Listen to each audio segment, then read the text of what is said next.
Test নয়, লঙ্কান ব্যাটাররা যেন খেলছেন ওয়ানডে ক্রিকেট। প্রথম সেশনের পর দ্বিতীয় সেশনেও অব্যাহত আছে তাদের বাউন্ডারি ওভার বাউন্ডারির মার।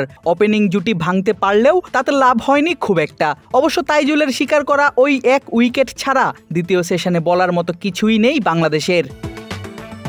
লাঞ্চ শেষ করে লঙ্কান ব্যাটাররা যখন দ্বিতীয় সেশনে নামছিলেন তখন স্কোরবোর্ডে শ্রীলঙ্কার রান ৮৩, সেটিও কোনো উইকেট না হারিয়ে। শ্রীলঙ্কার আগের ২ ইনিংসে লাহিরু উদারাকে আউট করেছিলেন তাইজুল, এবারও এসেছিল সেই সুযোগ। তবে আম্পায়ার্স কলে বেঁচে যান এই লঙ্কান স্পিনার, পৌঁছে যান ব্যক্তিগত ৪০ রানে।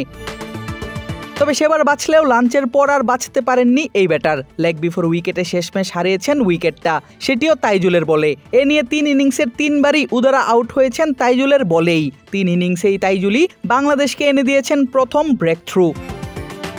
তবে উইকেট গেলেও চালু থাকে লঙ্কানদের রানের চাকা, বরং সময়ের সঙ্গে সঙ্গে গতি বৃদ্ধি করে আরও। সেটা যে হওয়ারই ছিল তা অবশ্য প্রথম থেকেই বুঝিয়ে আসছিল লঙ্কান ব্যাটাররা।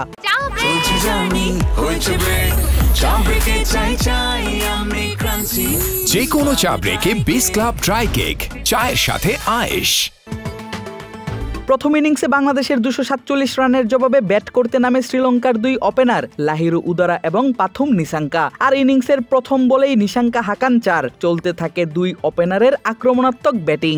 দেখে যে কারোরই মনে হতে পারে বাংলাদেশের ব্যাটিং এর সময় যেটি ছিল বোলিং পিচ, তা যেন হুট করেই পাল্টে গেল ব্যাটিং পিচে। ওয়ানডে ম্যাচে যে ব্যাট করতে থাকেন লঙ্কান ২ ওপেনার, ৫৩ বলেই আসে তাদের দলীয় ৫০ রানের সংগ্রহ। মধ্যাহ্নভোজে যাওয়ার আগে কোনো উইকেট না হারিয়ে শ্রীলঙ্কার সংগ্রহ দাঁড়ায় ৮৩ রানের। বাংলাদেশ থেকে পিছিয়ে থাকে মাত্র ১৬৪ রানে। এর আগে প্রথম ইনিংসে তাইজুল ইসলামের লড়াকু ব্যাটিংয়ে বাংলাদেশ সংগ্রহ করে ২৪৭ রান।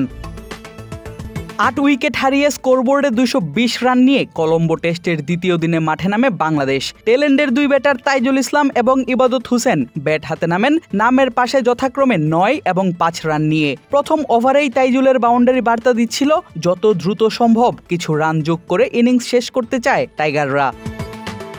তবে লঙ্কান পেসারদের একের পর এক ছোড়া বাউন্সারে যেন কঠিন হয়ে উঠছিল কাজটা। ব্যাট হাতে ডিফেন্ড করার আপ্রাণ চেষ্টা চালিয়ে যেতে থাকেন তাইজুল এবং ইবাদত। তবে খুব বেশি সময় টিকে থাকেনি তাদের প্রতিরোধ। আসিথা ফার্নান্দোর কিছুটা স্লোয়ার বল সরাসরি এসে লাগে ব্যাটার ইবাদতের প্যাডে। উঠে লেগ বিফোর উইকেটের আবেদন, সঙ্গে সঙ্গেই হাত তুলে আউটের ইশারা দেন আম্পায়ার। রিভিউ নিয়েও হয়নি লাভ। দ্বিতীয় দিনে নিজের নামের পাশে মাত্র ৩ রান যোগ করে ৮ রান করে আউট হন ৭১৮ দিন পর জাতীয় দলের জার্সিতে টেস্ট খেলতে নামা ইবাদত হোসেন।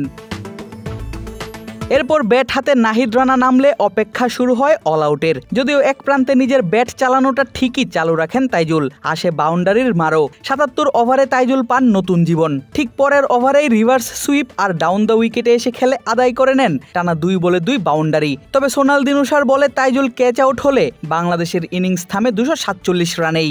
দ্বিতীয় দিনে ২ উইকেটে তাইজুল ইবাদত রানারা স্কোরবোর্ডে যোগ করতে পারেন মাত্র ২৭ রান।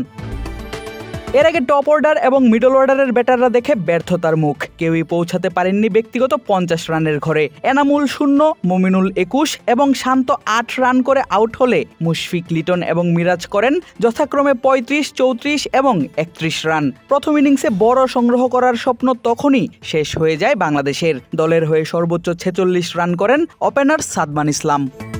আদিব আশরাফ, ক্রিক ফ্রেঞ্জি।